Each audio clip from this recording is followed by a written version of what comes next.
Assalamualaikum warahmatullahi wabarakatuh. Sahabat-sahabat sekalian, apa kabarnya? Semoga teman-teman tetap sehat walafiat, Indonesia juga segera sehat dan bangkit. Saya yakin Indonesia bisa dalam menghadapi masa pandemi yang sangat kompleks akhir-akhir ini. Tapi di saat tren kenaikan yang terpapar COVID-19 ini naik, Indonesia sudah hampir 2,4 juta yang terpapar COVID-19, tapi masih ada juga sebagian masyarakat yang mengatakan bahwa COVID ini adalah sebuah konspirasi. Nah, hari ini saya ingin sharing dengan seorang yang sudah lama saya kenal sebagai apa ya, teman, sahabat, dan lain sebagainya, yang tiba-tiba saya tahunya bahwa sudah menjalani isolasi mandiri ya. Kita akan sapa Teh Neng Ati. Assalamualaikum Teh. Waalaikumsalam warahmatullahi wabarakatuh. Kang Eris, apa kabar? Hatur nuhun lemanana. Baik, alhamdulillah. Sehat-sehat ya Teh ya? Sehat ya. Sehat-sehat. Kang Eris sudah pernah jadi penyintas belum? Oh, belum, jangan. Oh, jangan. Udah Jangan. saya wakili ya, udah ya. Jangan sampai. Aja. Jangan sampai kita sehat. Makanya saya ingin ngajak sharing ke penyintas COVID ini agar bisa menjadi gambaran bagi teman-teman gitu kan, bagaimana sikapi kondisi seperti ini. Kalau Teteh ini disebut OTG ya waktu itu. Awalnya seperti apa sih tiba-tiba positif lah gitu kan? Oke Kang, saya mulai ya. Bismillahirrahmanirrahim. Saya tuh ceritanya kena tanggal 8 ya. Kenapa ukuran kena? Karena itu dimulai awal kita PCR. Itu dihitungnya dari mulai PCR Kang. Tanggal 7-nya nggak enak badan, 8 pagi di PCR, ternyata positif. Kenapa saya berani PCR? Karena tanggal 7 itu saya sudah kehilangan penciuman. Oh. Tapi bukan rasa ya. Jadi di awal sudah hilang penciuman ya? Ya, jadi ketika ceritanya tanggal 6-nya ada acara dulu kan, biasa misalkan ada pertemuan sama teman-teman, waktu itu ada pemberian materi. Nah, itu tuh masih sehat tanggal 6, tanggal 7 nggak enak badan gitu kan. Terus kok malamnya perasaan tuh kan saya sedang pakai kayu putih ya, seperti sugesti lah orang-orang, saya cium-cium kok baunya nggak ada gitu. Aduh, bahaya nih gitu kan. Terus tanggal 8 pagi sebenarnya antigen dulu ya, Kang. Ini 8 Juni ya? 8 Juni ya? Iya, tanggal 8 Juni kemarin. Antigen dulu positif. Saya tuh langsung aja ke Simbanya, kebetulan saya kan manggil ya ke sini ke rumah. Udah tuh sekalian aja di PCR. Jadi PCR hasilnya sorenya gitu kan.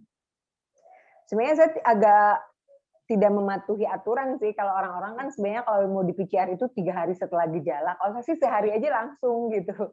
Karena kok hilang penciuman nih gitu kan. Walaupun hari sebelumnya juga nggak ada masalah, alhamdulillah. Bahkan fisik juga sehat, tidak ada merasa apapun, makan biasa gitu kan hari-hari sebelumnya. Hanya pas tanggal 7 merasa nggak enak badan gitu kan. Kok gregesnya agak beda nih badan tuh. Jadi kayak agak mulai sakit gitu, ngilu-ngilu gitu aja. Terus ada memang saya minum es ya hari tanggal 6 itu. Saya sih mikirnya karena batuk pilek aja, saya nggak bisa penciuman itu mungkin ya. Benar aja. Ya, jadi sebelum tanggal 6 itu aktivitas di luar ya? Iya, tapi kalau di sana sih saya nggak ketemu teman-teman yang terpapar gitu. Saya sih wallahu alam ya, saya nggak berani nyebutin lagi Kang. Gara-gara apa, gara-gara siapa, wallahu alam, yang pasti tanggal 8-nya saya di PCR dan saya positif gitu aja sih. Karena kan kita nggak pernah bisa mengukur dengan siapa ketemu. Jadi pertanyaannya, ketemu siapa yang terpapar, kayaknya udah nggak musim deh Kang. Iya, karena nggak bisa ketebak gitu. Selama ini kan harus ada tracing dan lain sebagainya. Tapi Teh, apa yang dirasakan oleh Teteh ketika hasil tiba-tiba positif gitu kan? Apa yang perasaan itu seperti apa gitu kan? Oke, jujur aku shock. Nggak mustahil atau bohong lah kalau bilang, oh COVID ya, gitu lah. Astagfirullahaladzim, ini bener nggak nih? Gitu kan. Ya Allah, aku kok jadinya dipilih sih sama Allah gitu kan. Oh ternyata aku kena undian nih, arisannya, kocokannya nyampe nih, gitu pikiran-pikiran yang umum aja gitu Kang. Nah, selama ini hampir 2 tahun kan kita ya, dari tahun kemarin tuh ya. 18 bulan lah ya. 18 bulan lah ya, maksudnya nggak ada masalah nih alhamdulillah gitu ya, walaupun kita merasa sering bukannya menantang gitu ya, oh udah vaksin ini, terus kita juga coba prokes, sering bertemu dengan banyak orang juga kan kita paling di foto kalau dibuka kamera tuh kalau nggak makan di foto, setelah itu kan prokes tuh perasaan sih udah maksimal gitu ya Kang ya. Jadi ketika kena saya shock, saya langsung diam, langsung saya pindah ke kamar gitu. Yang tadinya sih waktu nggak enak badan tuh saya masih tiduran di ruang tengah gitu ya, masih sama anak-anak gitu. Terus pas tahu gitu langsung yaudah kata suami udah istirahat aja, kita yang akan merawat jangan berpikir pengen ke rumah sakit atau isoman kemanapun, apalagi saya alhamdulillah tidak punya gejala komorbid, jadi ini masih dianggap gejala ringan, sehingga pilihan saya tidak memilih di luar atau ke rumah sakit. Itu gegayaan lah gitu Kang, nggak merasa insya Allah bisa melewati. Di rumah kan hanya sendiri, hanya teteh aja yang terkena kan? Ya, kebetulan kan di rumah tuh ada suami, anak 4. Jadi anak yang bayi itu, kan saya punya bayi itu, maksudnya balita di bawah 3 tahun, nah itu langsung disimpan di pengasuh, karena kan takut rentan. Nah 3 perempuan ini anak saya sih masing-masing ada di kamarnya. Sedangkan saya di kamar sendiri, ya maksudnya di kamar yang memang ada kamar mandi, jadinya benar-benar isolasi itu di kamar, bukan di rumah terpisah gitu ya. Jadi ya saya hanya di kamar, tidak keluar sama sekali, dan aktivitas yang lainnya sih di lantai 1 dan 2. Kebetulan saya di lantai 2 Kang. Sendiri aja dulu ya. Berapa Di hari? kamar. Total 14 hari saya di kamar. 14 hari. Selama perjalanan 14 hari ini ada fase yang semakin mengkhawatirkan, demam atau apa gitu? Ya. Pada hari pertama ketiga, jujur aja saya nggak bisa tidur Kang. Itu yang namanya badan ngilu itu seperti ditusuk 1000 jarum gitu, ke kanan, ke kiri, nggak bisa tidur aja beneran. Badan tuh ngilu banget gitu, dan batuk pilek. Batuk saya tuh Kang, saya tuh pasti megang kepala kalau batuk. Karena saking ininya ya. Saking sakitnya gitu kan, saya masih sampai sakit gitu. Cuma saya nggak sesak. Kan ada orang yang mengatakan kalau sesek tuh kayak orang tenggelam gitu ya analoginya. Saya sih nggak, cuman agak sakit di dada. Jadi fasenya sakit dulu ke kepala, sempat naik suhu tuh 38. Nah, jadi hari pertama sampai ketiga itu hampir saya nggak mau makan. Oke. Ada fase itu, dan karena saya badannya lemas dan saya nggak mau ke rumah sakit, akhirnya putusannya saya menghubungi home care. Jadi saya diinfus di rumah hari ke-4 dan hari ke-4, 5, 6. Karena nggak makan ya, akhirnya diinfus. Karena kurang energi ya, karena hari ke-1, 2, 3 nggak makan itu akhirnya mohon maaf saya muntah, jadi isinya itu juga udah pahit gitu. Ini udah karena nggak ada isinya kan. Makan apa aja juga, aduh nggak kerasa aja, nggak enak. Udah mulai kemarin kan yang hari pertama itu kan hilang ciuman ya, penciuman. Selanjutnya udah kehilangan rasa. Tapi penciumannya udah normal, terus rasa atau dua-duanya? Enggak, bareng. Apa yang dirasakan ketika penciuman hilang, rasa hilang gitu? Apa nih yang ada dalam benak Teteh? Ketika saya mengalami perasaan itu ya sebenarnya kan orang nggak bisa cuma ngomong kalau nggak ngalamin. Saya ngalamin langsung, jadi saya pikir ya Allah ini beneran penciuman ini udah diambil gitu nikmatnya gitu kan. Rasa juga udah diambil. Ya saya banyak istighfar aja, takut banget sih Kang sejujurnya. Jadi saya simpulkan dengan beberapa teman juga, emang fase hari pertama sampai ke-7 tuh masa minggu pertama drop banget, down banget gitu, karena adalah sejujurnya perasaan ketakutan, ya Allah kalau tiba-tiba saya meninggal, ya Allah nanti keluarga nggak ada yang doain, nggak bisa nganterin ke makam, udah kepikiran yang kayak gitu-gitu. Pikiran itu pasti muncul ya, pikiran itu ya? Oh itu mah beneran Kang, ya Allah saya, iya sih saya ngerti ini namanya syahid, saya ngerti wabah ini adalah bagian dari, maksudnya wabah itu kan udah jelas hadisnya gitu ya, insya Allah mati saya, tapi saya nggak mau milih kayak gini gitu meninggalnya, karena saya yakin nggak didoain, nggak ada yang sholat, itu pikirannya udah ke situ aja, itu bikin drop banget kan. Apa yang bisa mengalihkan supaya dari pikiran itu Teh? Nah kan karena kita nggak ada kerjaan ya, paling kan juga diantaranya megang handphone tuh, karena kalau sholat aja alhamdulillah nggak pernah ditinggalin, duduk aja mampunya Kang, karena kepala tunduk ini nggak kuat. Jadi kalau baca yang bikin pusing gitu ya, kayak baca buku itu jujur pusing ya.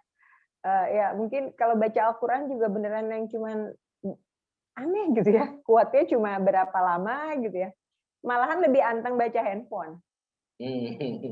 Maksudnya ngelihat info gitu apa gitu ya yang bergambar yang kayak gitu tuh akhirnya termotivasi ya udahlah cari yang fun gitu ya, yang membuat kita jadi cari info-info yang membuat kita jadi optimis gitu.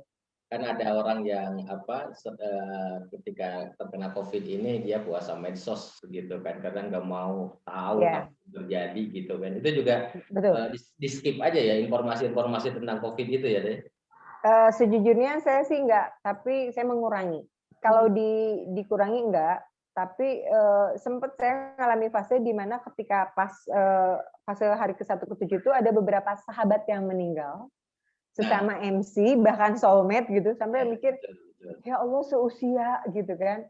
COVID Aduh juga deh, nyesel COVID juga ya. buka COVID, tiga-tiganya COVID. Di situ malahan tambah down kan. Nah dari situ langsung saya untuk benar-benar nggak fokus kepada hal-hal yang kematiannya aja gitu kan. Saya coba cari infonya yang sembuhnya berapa persen nih yang sembuh gitu ya. Terakhir info yang saya lihat itu ada 2,9 yang sembuh gitu, yang meninggal, sisanya adalah yang sehat loh. Saya nggak mau dong jadi bagian yang nggak lulus gitu kan, nggak lulus COVID. Akhirnya saya coba rubah mindset, ya Allah itu yang namanya makan dipaksain kan. Bismillah. Pokoknya saya harus ikhtiar sehat. Itu yang namanya teman-teman ngasih obat apapun juga saya pikir itu bikin pusing juga karena saking banyak gitu ya. Karena ini yakin saya bingung ini jeda makannya kapan, Semua karena kan saya merekomendasikan sendirian. ya, semua merekomendasikan ya harus. Dan semua yakin. Makanya saya nggak akan jualan obat. Karena kan nggak berani juga sih mengatakan, ini insya Allah gitu kan. Semua kan mengatasnamakan Allah. Itu kan hal yang agak-agak sensitif ya Kang ya. Saya ikhtiarnya, saya coba luruskan niat, motivasi siapapun, apa yang ada di situ. Jadi kita nggak maksain diri gitu. Jadi obat itu cocok-cocokan kalau kata saya akhirnya. Kalau saya sakit kepala, saya makan obat yang penurun sakit kepala, saya nggak sebutin. Saya minum obat batuk juga yang saya rasa ini cocok yang biasa saya pakai. Termasuk saya pilek juga dan termasuk penurun panas. Jadi ketika alhamdulillah kan ketika kita kena itu Kang, yang benar adalah kita lapor kepada RW, lapor ke puskesmas. Saya juga sempat nge-WA Pak Lurah, Bu Lurah, Pak Camat. Saya sih komunikasi, jadi masih dalam keadaan stabil lah. Hanya ketika serangan sakit itu, tapi alhamdulillah saya masih bisa komunikasi dengan siapapun. Walaupun memang tidak terlalu banyak ya secukupnya. Kayak pertanyaan-pertanyaan yang nggak penting misalkan, ini gimana mulainya? Ya kayak Akang gini kan saya bisa jawab setelah sehat ya. Ya, betul. Tapi ketika lagi sakit tuh nggak penting banget Kang. Ya, Jadi tadi saya harus saya nerangin. mau ngajak sharing ketika isoman gitu supaya live report gitu kan. Tapi Astagfirullah. nggak mau ganggu gitu kan. Enggak, Tapi betul tadi karena yang Teteh sampaikan tadi bahwa tadi kan data saya 2,4 juta sekarang ya yang terpapar, tapi yang sembuhnya juga sudah melewati angka 2 juta gitu kan. Yang meninggal 60 ribuan lah gitu kan. oh Berarti ya, harus optimis ya menghadapi ini semua ya. Bagi teman-teman yang wah. masih isoman, apa kira-kira tipsnya supaya imunnya naik, bahagia dan lain sebagainya gitu, nggak drop gitu. Satu sisi kan apa ya, COVID itu seperti musibah, tapi Ya. saya rasa juga jadi anugerah gitu kan. Anugerah Ya, musibahnya itu adalah ketika saya merasa kita menjadi bagian dari orang yang terpilih yang harus melewati masa sakit yang tidak umum dirasakan sebelumnya gitu. Tapi satu sisi saya melihat bagaimana kesungguhan orang-orang yang mencintai kita, keluarga kita, teman-teman, saudara, kerabat, sahabat gitu ya. Termasuk akhirnya saya jadi lebih banyak bersyukur tentang nikmat sehat gitu segala macamnya. Yang bukan berarti selama ini abai, hanya saya merasa ini saya rasa saya harus melewati fase ini, saya harus menikmatinya dan saya harus menghadapinya. Tapi saya yakin saya bisa gitu ya. Akhirnya saya menyampaikan keluarga juga Bismillah kita rawat. Jadi suami juga nggak pakai OPD yang ketat gitu ya. Jadi maksudnya pakai pakaian APD yang harus gimana. Memang kan tiap orang beda-beda. Tapi dia full 2 masker gitu ya. Karena kan yang namanya dirawat di rumah itu kan saya infus itu yang namanya perawat nggak ada yang standby, tetap suami dan anak yang ganti cabut labu ketika habis. Kan nggak mungkin kita kan. Ya, jadi betul. jadi saya kasih kode ini labu habis, mereka ke kamar ganti sebentar keluar lagi gitu loh Kak. Baik tadi sampai hari ke-6 ya yang agak berat gitu kan. Iya, 1 sampai 7 lah. Setelah 7 ke 14 pemulihan sebenarnya kalau saya sih. Itu kebanyakan sakit kepala aja kan, tadi saya nggak ada sesak kan ya? Enggak, alhamdulillah. Tapi sakit kepala itu juga berangsur memulihkan, termasuk sakit panas juga cuma 2 hari ya kalau saya. Saya rasa memang setiap orang berbeda. Cuma yang namanya batuk pilek itu batuk ya khususnya, itu sampai detik sekarang pun masih ada, walaupun sedikit. Itu katanya yang disebut long COVID ya? Nah, Allahu alam, tapi pas hari ke-14 tuh saya udah negatif. Jadi yang saya pahami adalah ternyata 10 hari itu virus hanya di tubuh, kita sudah tidak menularkan, walaupun saya negatif ya, saya juga alhamdulillah. Ada teman yang setelah diperiksa tetap positif. Bahkan nggak cuma di sebulan, 3 bulan pun masih ada yang positif. Iya, sebenarnya. tapi katanya tidak menular lagi gitu kan. Ya. Gitu kan, jadi intinya memang ini Kang, yakinkan kepada diri, support keluarga total. Ya ada kalanya juga kita rindu disapa teman-teman ya.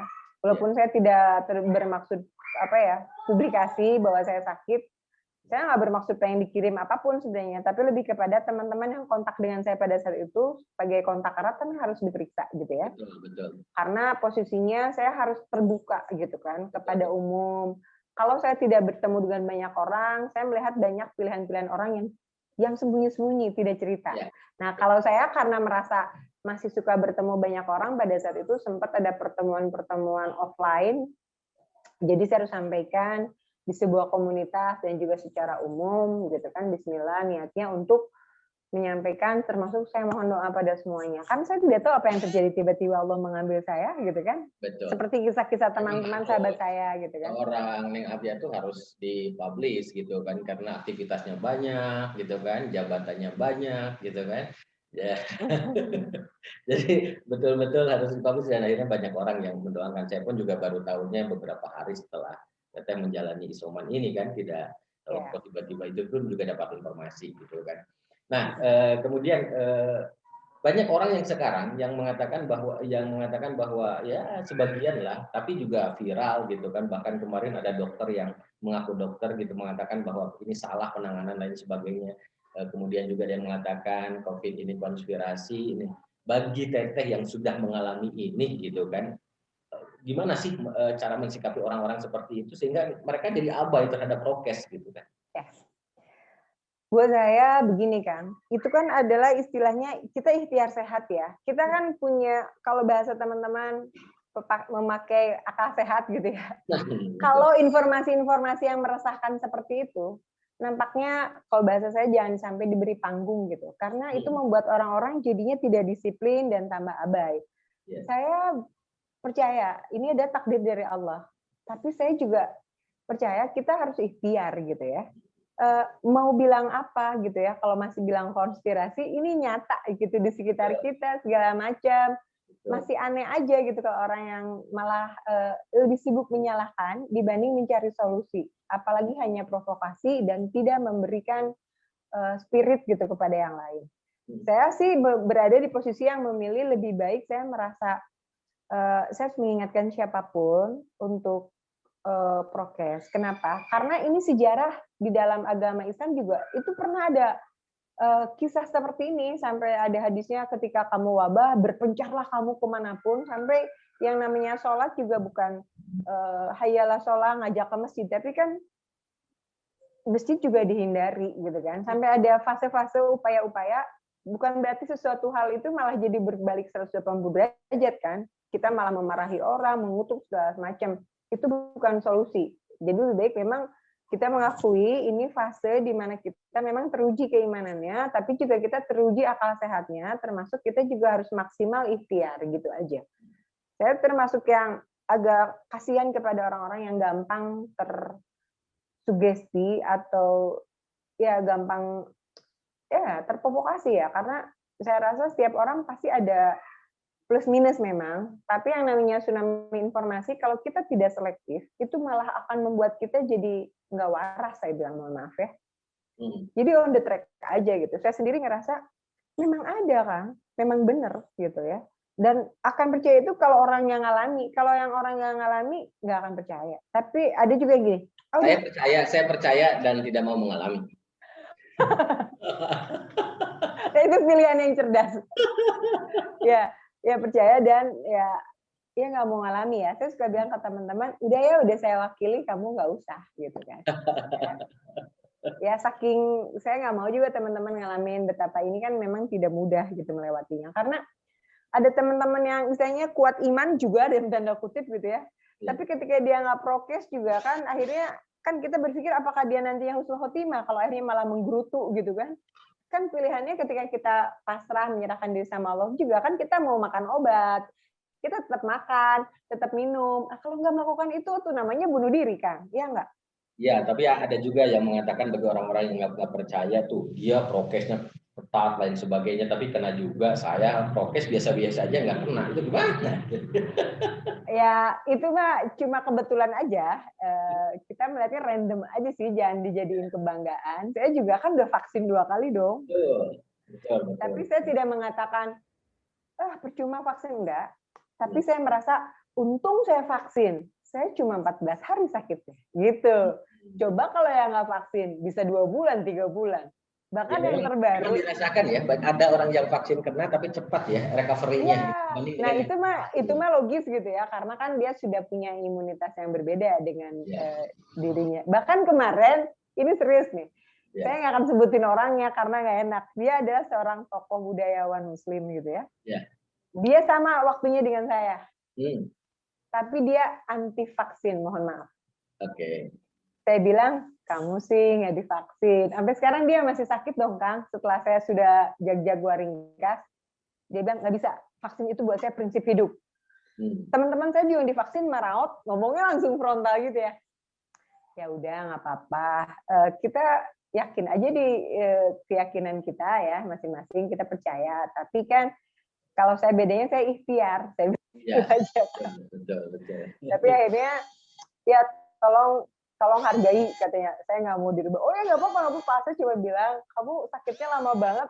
Bisa jadi karena belum divaksin gitu sampai bercanda. Tapi tidak sampai membuat hubungan kita jadi negatif ya kan. Saya ingin menekankan ke yang tadi pada fase Teteh gitu kan ketika menerima kabar teman dan sahabat meninggal akibat COVID gitu kan. Apa ini hanya akibat dari sebuah informasi saja, gitu kan? Atau memang benar-benar kondisi apa yang membuat bahwa wah ini takut dan sebagainya, gitu kan?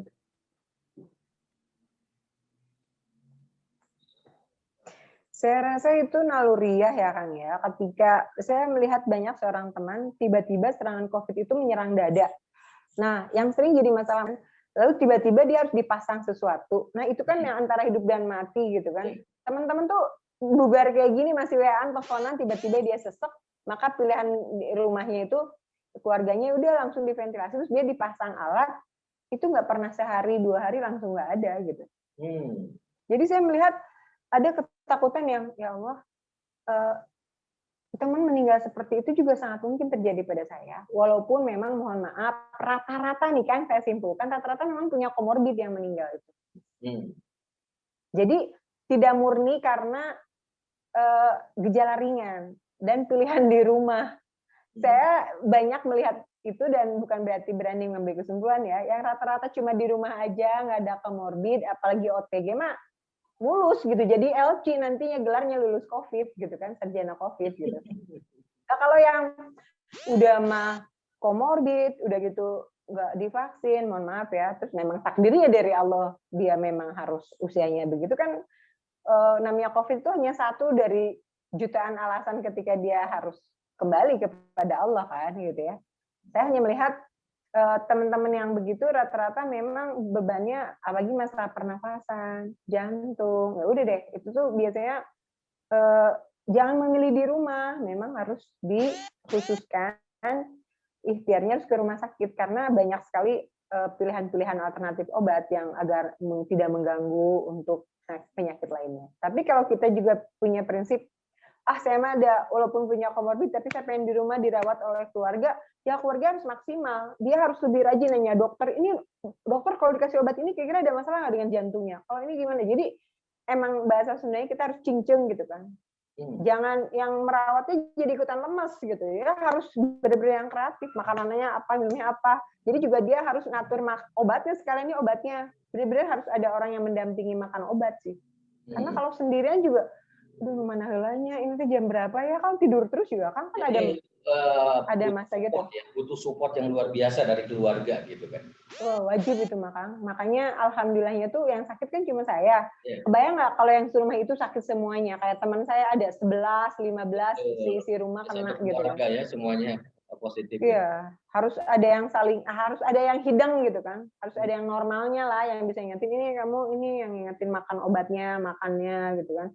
Makanya memang saya tuh bersyukur banget tinggal di sini, tetangganya baik kan sampai dimasakin tiap hari. Jadi saya nggak mikirin masak tuh di rumah juga, nggak harus mikirin Gojek gitu kan, apa mestinya Gosen atau Grab gitu kan. Jadi lebih ke ini mah udah ya masak udah kita siapin tiap hari, udah kita tinggal makan aja di rumah tuh karena suami dan anak ikut isoman, wajib saya sih menghargai itu. Betul, harus seperti itu.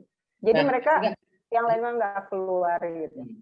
Kira-kira hikmah terbesar apa yang bisa dipetik oleh Teteh gitu kan setelah mengalami proses episode ini? Ya intinya eksperimen is the best teacher. Experience is the best teacher ya. Pengalaman itu guru yang terbaik lah ya. Saya melihat, saya tidak mau memposisikan saya menjadi eksperimen gitu bahwa saya harus kok jadi percobaan nih. Oh berarti biar saya yakin saya harus bagian dari itu, enggak. Akang juga enggak harus mengalami lah gitu ya. Cukup experience saya aja, cukup pengalaman saya aja bahwa insya Allah yang namanya penyakit apapun yang hinggap ke kita, kalau saya sih lebih berpikirnya begitu banyak gitu ya aturan-aturan mencuci tangan gitu kan, atau misalkan menjaga jarak atau segala macam memakai masker. Tapi yang nomor satu adalah kalau saya sih kepasrahan tingkat kepercayaan kita kepada Allah itu harus jadi nomor satu justru. Memohon kepada Allahnya gitu kan. Jadi hikmahnya saya begitu yakin. Ya itu yang pertama, baru yang lain ikhtiarnya. Kalau saya sih suka mengarahkan ke situ, walaupun 5M kamu lakukan, tapi kalau kamu tidak memohon perlindungan kepada Allah, ya tetap aja bakal kena gitu ya. Mungkin itu yang kadang kita lupakan, doanya kan ditambah sekarang, ya Allah setiap hari mau apapun, manapun, memohon supaya saya nggak dapet itu gitu kan, tapi ya Allah. Memang kita harus tetap berbaik sangka ke Allah ya. Nah itu, benar-benar yang nggak cuma kata-kata aja, husnuzon aja bahwa oh ya udah berarti saya bagian dari orang yang dipilih cara kasih sayang Allah kepada saya seperti ini. Dan saya kan menikmati sekali di rumah istirahat, benar-benar yang ngelihat keluarga, dan alhamdulillah Kang itu yang namanya sholat 5 waktu, awal waktu berjamaah itu selalu walaupun sakit. Kan saya beda kamar. Jadi kan selama ini kan suami saya kalau sholat di masjid kan, nggak pernah di rumah. Jadi hikmahnya kan kita di rumah karena dia ke masjid juga nggak boleh kan sama tangga sama DKM. Hikmahnya itu yang mahal. Jadi kita bisa bareng-bareng terus karena saya mah kan duduk, saya cuma disekat oleh pintu, dibuka tapi kelihatan kan pas imamnya. Jadi berjamaah terus dia berdoa mohon kepada Allah karena saya terasa banget mereka takut kehilangan saya dan saya juga takut ninggalin mereka, itu tuh tinggi gitu loh kan. Jadi pelajaran yang sangat berharga kan, puluhan tahun gitu beraktivitas jarang di rumah dan sebagainya ya, isoman. Iya benar. Gitu, 2 minggu itu berharga banget. Berharga. Kira-kira ada pesan apa yang penting bagi teman-teman yang saat ini masih isolasi deh? Dan bagi yang belum ya, bagi yang apa yang sehat gitu. Kan yang belum, tadi saya koreksi, bagi yang sehat gitu. 2 ya Kang ya. Iya. Buat yang sedang berjuang ya, sedang isoman, bismillah, yakinlah bahwa kita bisa melewati semua sehingga kita itu memotivasi diri kita dan mengafirmasi otak kita bahwa kita akan sehat. Dengan begitu, tangan kita mau makan obat, ya kan? Mulut kita mau ngunyah. Jadi pikiran kita juga, ya Allah masa depan gemilang menunggu depan kita. Jadi saya harus menikahkan anak saya harus sukses, mereka sudah dampingi saya gitu kan. Jadi hal-hal yang membuat kita jadi optimis bahwa kita masih punya mimpi ke depannya gitu kan. Itu untuk orang-orang yang sedang isoman. Dan jangan lupa, obat apapun segala macamnya harus kita yakini itu adalah ikhtiar sehat. Nah, itu. Makan juga dari garis bawahi, yakini ikhtiar sehat. Yakini itu ikhtiar sehat. Jadi kalau katanya harus minum vitamin C, iya, tapi tetap sesuai takaran kan. Karena kan setiap hari itu jangan sampai kita minum di bawah 1000, di atas 1000 gram, karena kan kita vitamin C cuma butuh 700 miligram, kan kita jadi tahu tuh ya, kan kita minum 2 atau jadi Cukup 2000 tiga itu jeruk, malah diare. cukup tiga jeruk kan. Jadi diare kan gitu ya. Terus minum juga benar-benar betul, saya juga memakan kurma, memakan apapun, tapi ada fase-fase di mana di hari pertama, kedua, ketiga itu juga kita agak saum ya, maksudnya tidak terlalu banyak, tapi juga jangan sampai tidak bisa makan apapun gitu kan.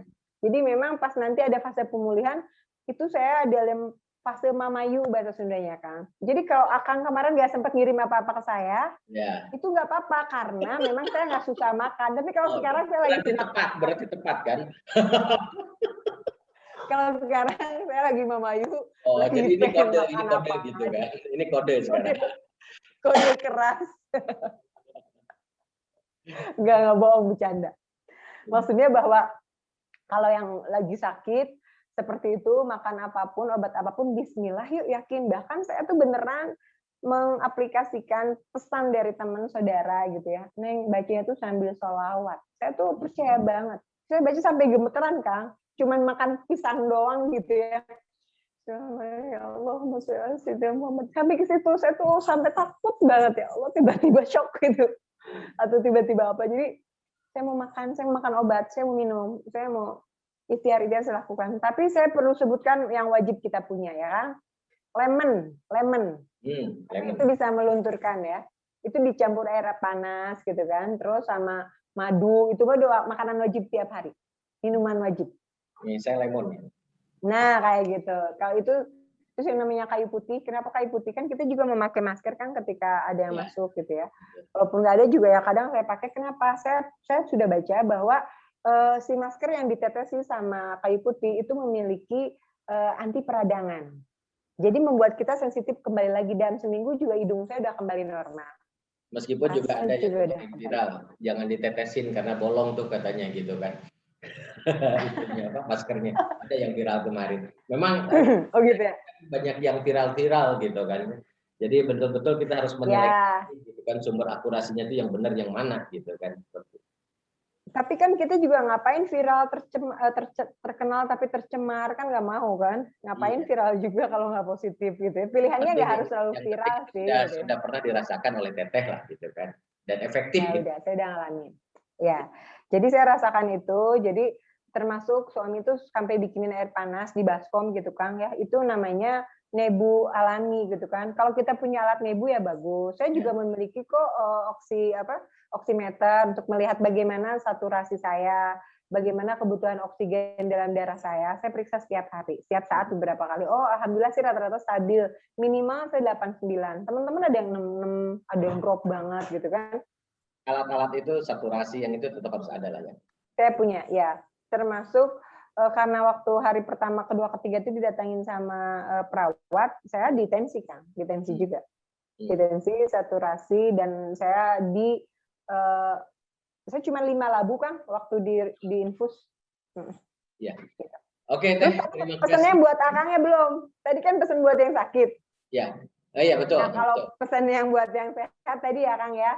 Jadi jangan cuma teori menggunakan 5M itu gitu kan, menjaga jarak, cuci tangan, dan itu memang beneran kebiasaan kayak menggunakan tangan kanan ketika kita memegang itu jadi dibalikan gitu kan. Makan aja yang pakai ini, kalau kiri yang ngebuka apa mijit apapun kayak gitu, karena memang benar-benar kotor ya.